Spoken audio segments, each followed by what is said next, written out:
So I don't know. This is why I don't do film anymore. Right. I've had my fair share. I'm done. I'll stick to my iPhone. And that Yeah, makes you yeah. that and why is that? Because it was just too arduous a thing, or you just burned out on it, or what? I have a vision in my head of how I want my stuff to look. It's 10 times harder to control in film. There's so many factors. It's buying the film, buying the right film. Which type of film? Are you using Fuji or Kodak, or are you buying pro film? Are you buying consumer grade film? If you're buying pro film, you have to use it right away or else it gets overripe. If you buy consumer grade film, is it ripe enough? Is it overripe? And then on top of that, you have to think about the lab you're sending it to. Are they controlling their chemistry? Is their chemistry fresh, or is it exhausted? Then you have to go in and choose your,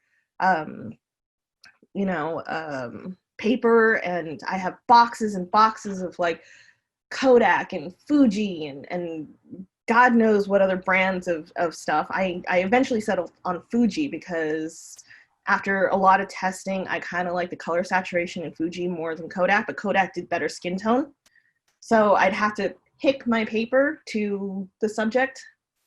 But a lot of what I shot back in the day was snapshots, and so I would just, I love saturation and color, and I love the archival. Oh, and here's another thing. You have to think about how archival everything is. Yeah. Because the negs that I have here, I don't know, and my light went out. Your battery. Yeah. I don't know.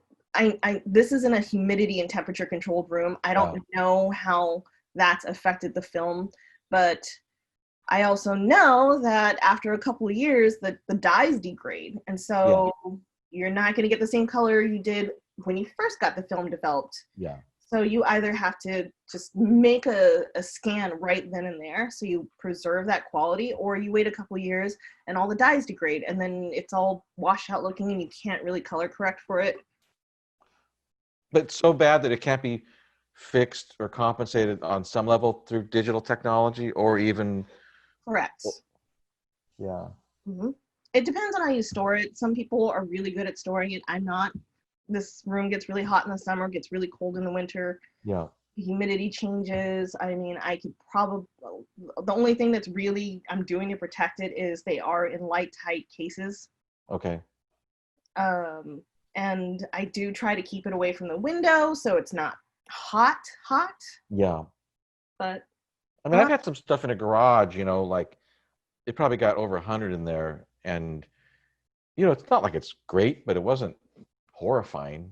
Like it still looks like people skateboarded in the 1970s. Yeah. I mean, There's an ISO standard for how you're supposed to store film. And I used to know it, but I don't anymore. I think the room in Pictage was, I don't know, but it was a really dry room. I remember drinking water all the time. And I remember being cold all the freaking time. makes sense. Yeah. Basically like a morgue, right? You're trying to prevent things from aging. Mm-hmm. Pretty much. And black and white film is fine. Silver seems to stand the test of time, but color definitely doesn't. And then, for your really important stuff, you're having to think, okay, I have to shoot like Kodachrome instead because it's a more stable dye. Yep. And you can't use this because that dye is just really shitty and you're not going to get any longevity from it. But you might like that other one better. Yeah.